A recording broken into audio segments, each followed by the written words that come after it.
नमस्कार, स्वागत है आप सभी का। मैं हूं आपके साथ कुमार कुणाल धीरज। इस वक्त की बड़ी खबर से शुरुआत करेंगे, जहां संसद में प्रधानमंत्री मोदी आज जवाब देंगे। लोकसभा में संविधान पर चर्चा हो रही है। 2 दिवसीय बहस का आज पीएम मोदी जवाब देंगे। तो यह बड़ी खबर आपको बता रहे हैं संसद से जुड़ी हुई, जहां संविधान की 75वीं वर्षगांठ के अवसर पर संविधान को लेकर चर्चा हुई है और सर्वदलीय बैठक में संविधान पर चर्चा पर सहमति बनी थी। लोकसभा के शीतकालीन सत्र के दौरान संविधान की 75वीं वर्षगांठ के अवसर पर आज से संविधान को लेकर यह चर्चा हुई। यह चर्चा लोकसभा में 2 दिन के लिए होगी। चर्चा के लिए 12 घंटे का समय तय किया गया। संसद सूत्रों ने बताया कि प्रधानमंत्री नरेंद्र मोदी आज लोकसभा में संविधान पर 2 दिवसीय बहस का जवाब देंगे। तो यह बड़ी खबर आपको बता रहे हैं। यहाँ प्रधानमंत्री आज संविधान के ऊपर चर्चा को लेकर आज जवाब देंगे। संसद के शीतकालीन सत्र के लिए विपक्षी गठबंधन की प्रमुख मांगों में से एक संविधान पर बहस की शुरुआत रक्षा मंत्री राजनाथ सिंह द्वारा किए जाने की संभावना रही, वह कल हो गई। वहीं कांग्रेस की ओर से प्रियंका गांधी ने अपना पहला भाषण दिया। लोकसभा में गृह मंत्री अमित शाह द्वारा सोमवार को राज्यसभा में बहस की शुरुआत किए जाने की उम्मीद रही है। मोदी मंगलवार को इसका जवाब देंगे। बता दें कि कुछ दिन पहले संसद में गतिरोध को समाप्त करने के लिए लोकसभा अध्यक्ष ने सभी पार्टियों की बैठक बुलाई थी। इस बैठक में संविधान पर चर्चा को लेकर सभी राजनीतिक दलों में सहमति बनी थी। विपक्ष के साथ हुए सहमति के अनुसार बीजेपी के नेतृत्व वाली एनडीए सरकार ने 13 और 14 दिसंबर को लोकसभा में और 16 और 17 दिसंबर को राज्यसभा में संविधान पर बहस के लिए सहमति जताई थी। इसी सहमति के आधार पर ही अब लोकसभा और राज्यसभा में संविधान पर चर्चा की तारीख तय हुई। बिहार के मुख्यमंत्री नीतीश कुमार ने फुलवारी शरीफ में भूमि पूजन और शिलावट अनावरण कर महावीर बाल कैंसर अस्पताल का शिलान्यास किया। इस दौरान सभी धर्मों के धर्मगुरुओं ने भी भूमि पूजन किया। कार्यक्रम में मुख्यमंत्री नीतीश कुमार को महावीर मंदिर न्यास समिति के सचिव किशोर कुणाल ने पुष्पगुच्छ भेंट कर स्वागत किया उनका। महावीर बाल कैंसर अस्पताल देश का पहला बाल कैंसर अस्पताल होगा। महावीर मंदिर न्यास समिति द्वारा इस अस्पताल का निर्माण कराया जा रहा है। लगभग 25 करोड़ रुपए की लागत से बनने वाला यह 6 मंजिला अस्पताल 100 बेड की क्षमता वाला होगा। अस्पताल में कैंसर पीड़ित 18 साल तक के बच्चों का निःशुल्क इलाज किया जाएगा। इस अवसर पर ग्रामीण कार्य मंत्री अशोक चौधरी और महावीर मंदिर न्यास समिति के सचिव आचार्य किशोर कुणाल समेत कई गणमान्य लोग मौजूद रहे।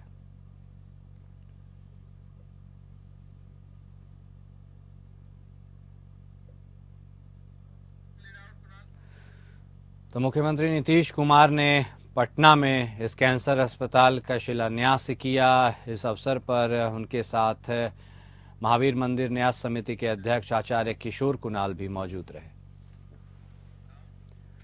प्रयागराज महाकुंभ को भव्य बनाने के लिए सीएम योगी पूरी मेहनत कर रहे हैं। साथ ही महाकुंभ के लिए बड़ी हस्तियों को न्योता भेजने का काम भी शुरू हो गया है। इसी कड़ी में यूपी के 2 मंत्री राकेश सचान और परिवहन मंत्री दयाशंकर सिंह पटना पहुंचे, जहां उन्होंने बिहार के राज्यपाल राजेंद्र विश्वनाथ आर्लेकर, मुख्यमंत्री नीतीश कुमार, उप मुख्यमंत्री सम्राट चौधरी और विजय सिन्हा और उनके साथ लालू यादव के परिवार को भी निमंत्रण दिया गया। उत्तर प्रदेश सरकार के दोनों मंत्रियों राकेश सचान और परिवहन मंत्री दयाशंकर सिंह ने प्रेस कॉन्फ्रेंस कर बताया कि महाकुंभ 13 जनवरी से 26 फरवरी तक आयोजित होगा, जिसमें उत्तर प्रदेश सरकार द्वारा बिहार के लोगों को महाकुंभ का निमंत्रण दिया गया है। इस महाकुंभ में 45 करोड़ लोगों के आने की संभावना है।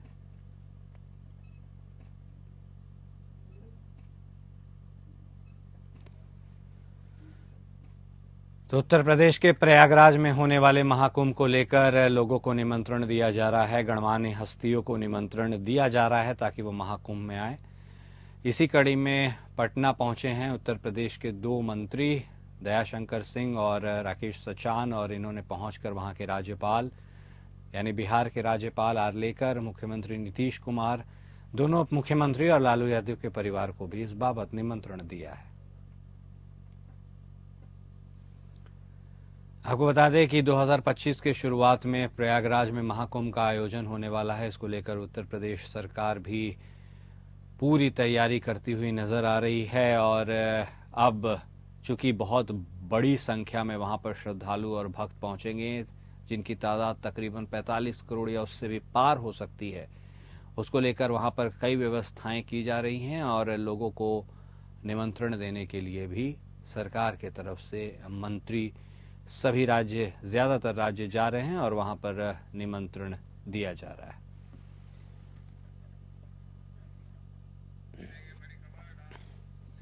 और एक बड़ी खबर आ रही है पटना से, जहां एसटीएफ और अपराधियों के बीच मुठभेड़ की सूचना मिल रही है। मुठभेड़ में एक अपराधी की मौत हुई है, पुलिस इंस्पेक्टर भी घायल हुआ है।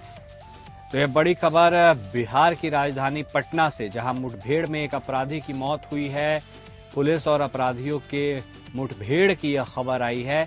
पुलिस इंस्पेक्टर के घायल होने की बात बताई जा रही है। पटना में एसटीएफ और अपराधियों के बीच मुठभेड़ हो गया है, जिसमें एक कुख्यात अपराधी की गोली लगने से मौत हो गई। इस घटना में पुलिस इंस्पेक्टर भी घायल हो गए।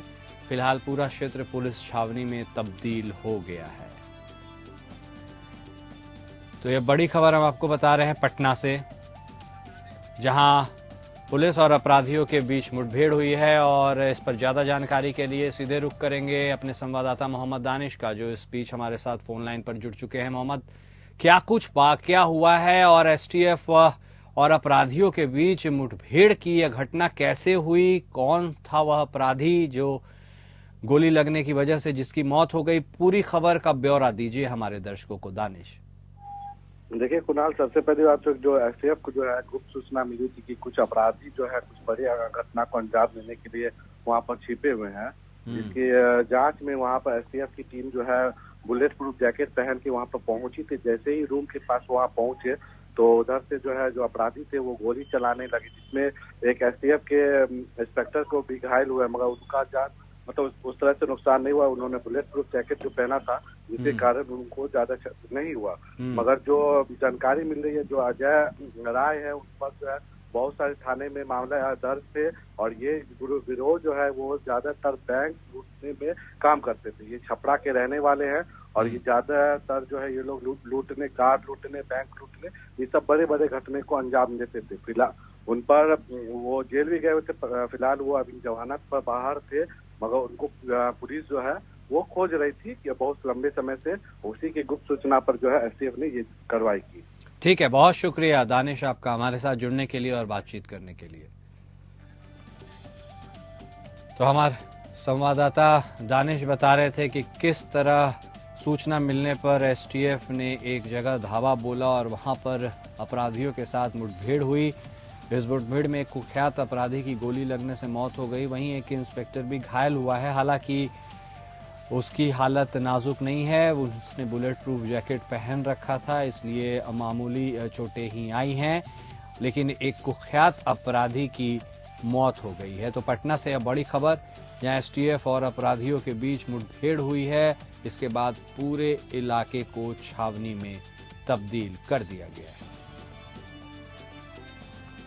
बिहार की राजधानी पटना से यह खबर हम आपको बता रहे हैं, जहां अपराधियों के साथ हुई मुठभेड़ में एक कुख्यात अपराधी की गोली लगने से मौत हो गई है, तो वहीं एक पुलिस इंस्पेक्टर भी मामूली रूप से घायल हुआ है।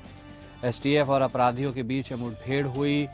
सूत्रों के अनुसार पुलिस और एसटीएफ को गुप्त आधार पर यह सूचना मिली थी कि कहीं अपराधी छुपे हुए हैं और उसके बाद उनको दबोचने गई पुलिस के साथ अपराधियों का मुठभेड़ हुआ। वहीं जहानाबाद डीएम कार्यालय में गुरुवार को बीजेपी नेता राकेश कुमार और एडीएम विनय कुमार के बीच तीखी बहस हुई है। इस बहस का वीडियो भी सामने आया है, जिसमें दोनों एक दूसरे पर आरोप लगा रहे हैं। वीडियो में एडीएम साहब यह बोलते हुए दिख रहे हैं कि मेरे चेंबर में आकर मुझे ही इडियट बोलिएगा, बड़का नवाब बन गए हैं। वहीं बीजेपी नेता कहते हैं बेईमान कहीं का, 4 महीने से जांच की फाइल दबाकर बैठे हुए हैं। दोनों के बीच हो रही तूतू मैमे में वहां मौजूद सुरक्षाकर्मी भी हस्तक्षेप करने की कोशिश करते हैं, उन्हें रोकने की कोशिश करते हैं। घटना के बाद एडीएम ने, यानी जिनका नाम है राकेश कुमार, उन्होंने सरकारी कार्य में बाधा डालने का आरोप लगाते हुए नगर थाने में एक प्राथमिकी दर्ज कराई है। पूरा विवाद एक पंचायत कर्मचारी के खिलाफ हो रही जांच से जुड़ा है। बताया जा रहा है कि घोसी थाना क्षेत्र के सोनवा गांव निवासी और बीजेपी नेता राकेश कुमार पहले से ही पंचायत तकनीकी कर्मी रंजीत कुमार पर 7,15,000 रुपए की गड़बड़ी का आरोप लगाकर कार्रवाई की मांग कर रहे थे।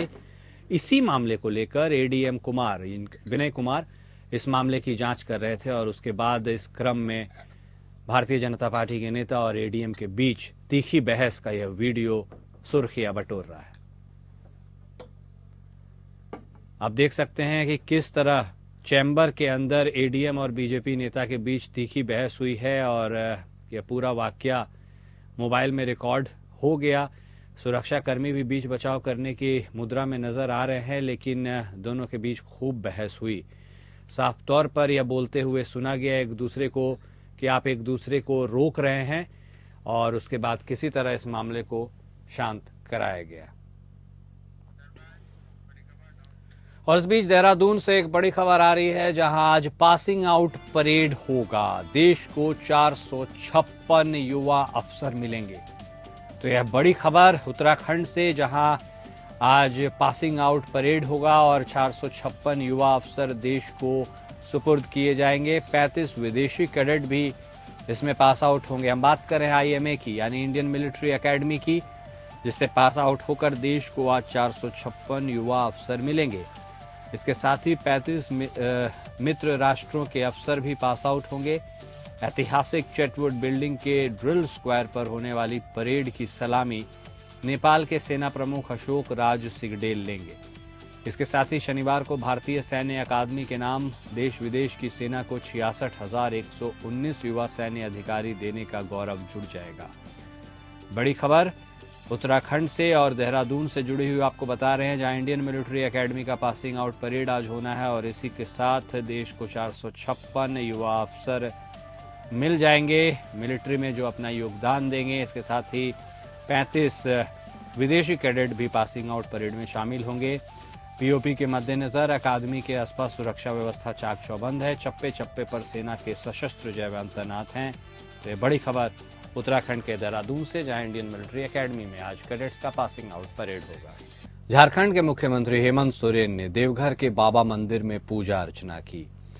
दोपहर को अपनी विधायक पत्नी कल्पना सोरेन के साथ मंदिर पहुंचने पर मंदिर प्रबंधन की ओर से उनका भव्य स्वागत किया गया। पुरोहितों द्वारा पूरे वैदिक रीति रिवाज और मंत्रोच्चारण के साथ मुख्यमंत्री और इनकी पत्नी को पूजा का संकल्प कराया गया। बाद में गर्भगृह में पहुंचकर मुख्यमंत्री ने अपनी पत्नी के साथ पवित्र द्वादश ज्योतिर्लिंग का जलाभिषेक किया और पूजा अर्चना की। कामना लिंग से सीएम ने पूरे विश्व में शांति, देश का कल्याण और राज्य के कल्याण की कामना बाबा बैद्यनाथ से की। लगातार दूसरी बार मुख्यमंत्री बनने के बाद पहली बार हेमंत सोरेन देवघर पहुंचे और वहां एयरपोर्ट पर उन्हें गार्ड ऑफ ऑनर दिया गया। रांची से हवाई मार्ग से अपनी पत्नी कल्पना सोरेन के साथ देवघर पहुंचने पर एयरपोर्ट पर सारठ विधायक उदय शंकर सिंह, संथाल परगना के आयुक्त, आईजी, डीआईजी, देवघर उपायुक्त और एसपी ने स्वागत किया। एयरपोर्ट से बाबा मंदिर तक पार्टी नेताओं द्वारा गर्मजोशी और भव्य स्वागत किया गया। मंदिर पहुंचने पर तीर्थ पुरोहितों द्वारा उनका स्वागत और सम्मान किया गया। मुख्यमंत्री के मंदिर पहुंचने पर हर हर महादेव और जय शिव का नारा गूंज उठा। मुख्यमंत्री और उनकी पत्नी कल्पना सोरेन ने सभी का आभार व्यक्त किया। इसके बाद सीएम का काफिला अपने गंतव्य की ओर रवाना हो गया।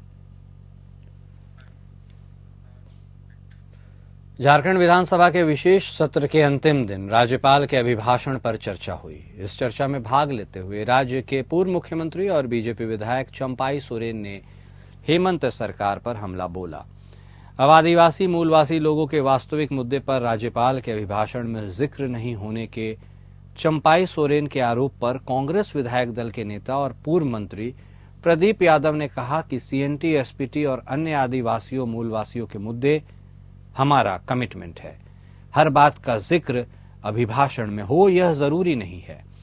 दरअसल पूर्व मुख्यमंत्री और बीजेपी विधायक चंपाई सोरेन ने हेमंत सरकार पर हमला बोलते हुए कहा था कि जनता से चुनाव में वादे कर यह सरकार अबुआ राज के नाम पर जनता का विश्वास जीतकर सत्ता में तो आ गई, लेकिन राज्यपाल के अभिभाषण में कहीं भी सीएनटी, एसपीटी और अन्य आदिवासी मूलवासी के मुद्दे शामिल नहीं है।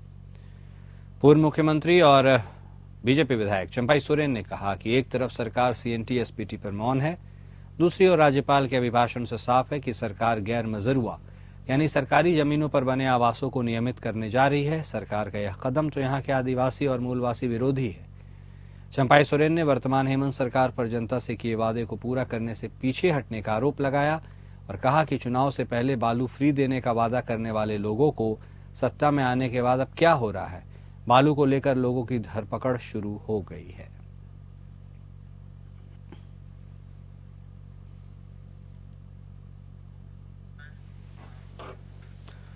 छत्तीसगढ़ के मुख्यमंत्री विष्णुदेव साय ने अपने मंत्रिमंडल के सदस्यों के साथ new circuit house civil line में राज्य सरकार के 1 वर्ष पूरे होने पर प्रेस कॉन्फ्रेंस को संबोधित किया। इस दौरान मुख्यमंत्री साय ने महतारी वंदन योजना, प्रधानमंत्री आवास योजना, किसानों और तेंदुपत्ता संग्राहक हितग्राहियों को संबोधित पत्र विष्णु की पाती, मुख्यमंत्री साय के चुनिंदा भाषणों के चुनिंदा अंश पर आधारित उद्गार, विजन और विचार, प्रधानमंत्री आवास योजना के हितग्राहियों के अनुभव को दर्शाती पुस्तिका खुशियों का आशियाना, महतारी वंदन योजना के हितग्राहियों के अनुभवों को दर्शाती पुस्तिका खुशियों का नोटिफिकेशन, राज्य शासन के विजन को दर्शाती सेवा ही सर्वोपरि, छत्तीसगढ़ सरकार की विगत 1 वर्ष की उपलब्धियों पर आधारित सुशासन का 1 साल छत्तीसगढ़ हुआ खुशहाल का विमोचन किया। मुख्यमंत्री ने शासन की 1 वर्ष की उपलब्धियों के रिपोर्ट कार्ड, जनादेश परब रिपोर्ट कार्ड का विमोचन किया। इस अवसर पर मुख्यमंत्री साय और विजय शर्मा सहित कई मंत्री, विधायक और अधिकारी मौजूद रहे।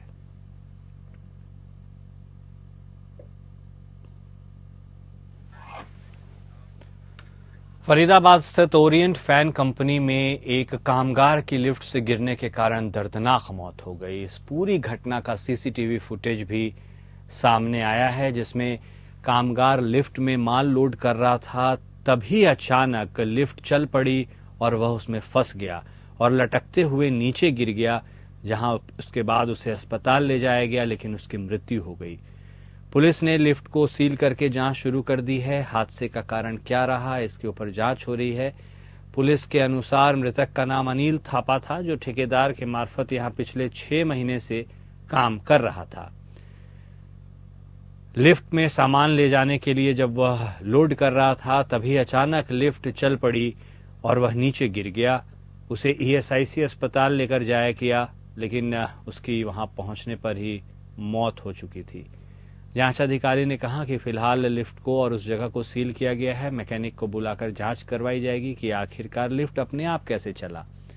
वहीं कंपनी कर्मचारी अरविंद तिवारी ने बताया कि मृतक अनिल थापा ठेकेदार की तरफ से यहाँ काम कर रहा था, लिफ्ट में माल लोड कर रहा था। अचानक लिफ्ट चल पड़ी, लिफ्ट के पिलर में फंसकर वह गिर गया और उसकी पसलियां टूट गई, लेकिन कंपनी ने काफी देर बाद उसे अस्पताल पहुंचाया। उसे प्रॉपर इलाज नहीं मिल पाया, उसकी मौत हो गई। उन्होंने कहा कि अब वह पुलिस कार्रवाई को लेकर पुलिस चौकी में पहुंचे हैं।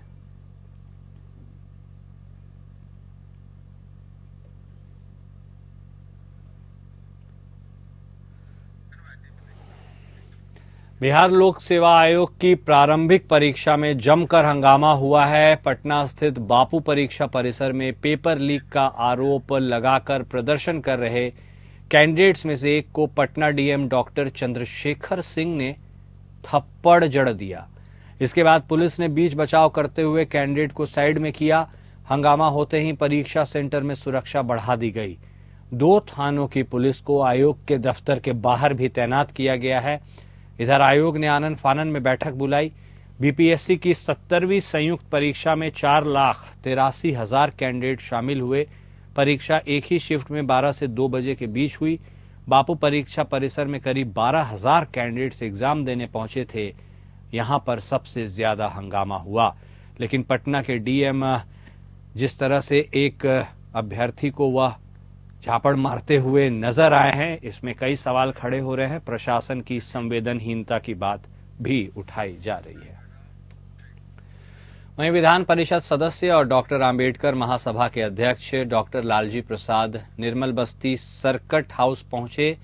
उन्होंने बांग्लादेश में हिंदुओं पर हो रहे अत्याचार को लेकर कांग्रेस और सपा पर जमकर हमला बोला। उन्होंने कहा कि मुस्लिम वोट बैंक के लिए बांग्लादेश में हो रहे हिंदुओं पर अत्याचार के खिलाफ एक शब्द नहीं बोल रहे हैं। इनको डर है कि इनका वोट बैंक खिसक जाएगा। ममता बनर्जी समेत अन्य नेता इस पर मुखर होकर बोल रहे हैं, लेकिन कांग्रेस और सपा इतने संवेदनशील मुद्दे पर नहीं बोल रही है। इसलिए मैं कहता हूं कि यह मानवता विरोधी पार्टी है। मुस्लिम वोट बैंक की मुंह में इतने संवेदनशील मुद्दे पर इनके मुंह से एक शब्द नहीं निकल रहा है। आपको बता दें, एमएलसी डॉक्टर लालजी प्रसाद निर्मल ने बांग्लादेश में हिंदुओं पर हो रहे अत्याचार को लेकर कहा कि मोदी जी की सरकार इस संवेदनशील मुद्दे पर काम कर रही है। बांग्लादेश के ऊपर वैश्विक दबाव बनाया जा रहा है। अब अमेरिका, कनाडा समेत कई देश बांग्लादेश के खिलाफ बोल रहे हैं। बांग्लादेश पर दबाव हो रहा है। बांग्लादेश में हिंदुओं का दमन हो रहा है। 90% आबादी दलितों की है। डॉक्टर आम्बेडकर बंटवारे के पक्ष में नहीं थे। उन्होंने कहा था कि अगर बंटवारा होता है तो पूरी ईमानदारी से बंटवारा होना चाहिए। सभी हिंदू आबादी भारत आ जाए और सभी मुस्लिम आबादी पाकिस्तान चली जाए।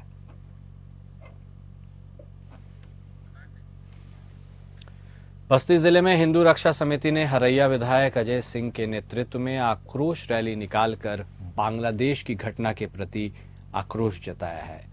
गौरतलब है कि बांग्लादेश में इन दिनों तख्ता पलट के बाद जिस तरीके से भारतवंशियों और हिंदुओं के विरुद्ध उत्पीड़न की शिकायत आ रही है, उसे लेकर भारत में भी खासा आक्रोश है। इसको लेकर अनवरत विरोध प्रदर्शन भी किया जा रहा है। आज इसी क्रम में हिंदू रक्षा समिति के आह्वान पर हरैया विधायक अजय सिंह द्वारा शहीद स्मारक स्थल छावनी से स्वतंत्रता आंदोलन में योगदान देने वाली महारानी तलाश कुमारी के रियासत सेनानी स्थल अमोढ़ा तक आक्रोश रैली निकालकर भारत सरकार के माध्यम से बांग्लादेश की आंखें खोलने के लिए यह रैली निकाली गई। इस रैली में बांग्लादेश में नोबेल पुरस्कार प्राप्त मोहम्मद यूनुस की प्रतिमा को गधे पर बैठाकर दर्शाते हुए उनके सलाहकार होने पर सवालिया निशान खड़ा किया है, क्योंकि किसी भी देश के लिए पड़ोसी देश के लोगों का ध्यान रखना आवश्यक नीति है। ऐसे में मोहम्मद यूनुस द्वारा जिस तरह से बांग्लादेश सरकार को सलाह दिया जा रहा है, वह उनके हिंदू विरोधी होने की मानसिकता को प्रदर्शित कर रहा है। और अब बात करेंगे बांदा जनपद की, जहां बबेरू तहसील पर अधिवक्ता संघ के द्वारा नायब तहसीलदार के भ्रष्टाचार से परेशान होकर आज तहसील परिसर पर जमकर प्रदर्शन किया गया और उप जिलाधिकारी और तहसीलदार को ज्ञापन सौंपकर कार्रवाई किए जाने की मांग हुई।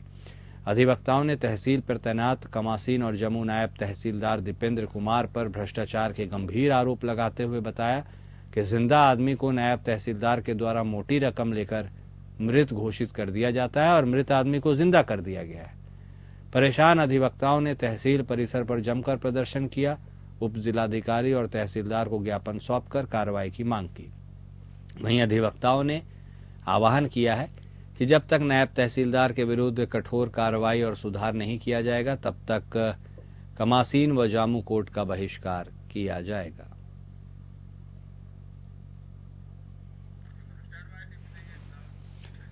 यूपी के मऊ में देवर ने कुल्हाड़ी से अपनी भाभी की जान ले ली। पारिवारिक विवाद में विवाहिता की हत्या हुई है। धारदार कुल्हाड़ी के वार से भाभी के गले पर देवर ने वार किया और इससे उसकी जान चली गई। परिवारजनों ने देवर पर नशा करने का आरोप लगाया और यह कहा है कि वह रोज नशा करता था, घर में क्लेश करता था। मृतक महिला के परिवार ने देवर पर आरोप लगाया है और शव को कब्जे में लेकर अब पुलिस ने उसे पोस्टमार्टम के लिए भेजा है। आगे की कार्रवाई में जुटी है। यह पूरा मामला थाना दक्षिण टोला का है।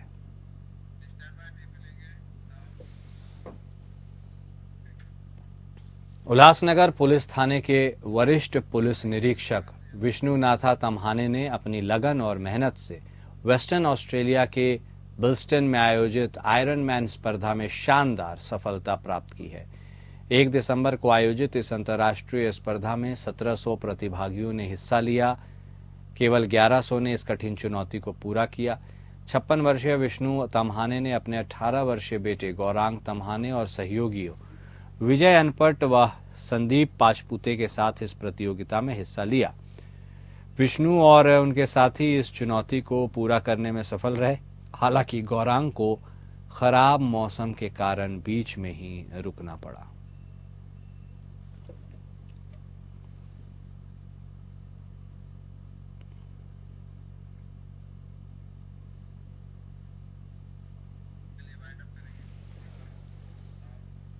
और फिलहाल इस बुलेटिन में अभी के लिए इतना ही। नमस्कार।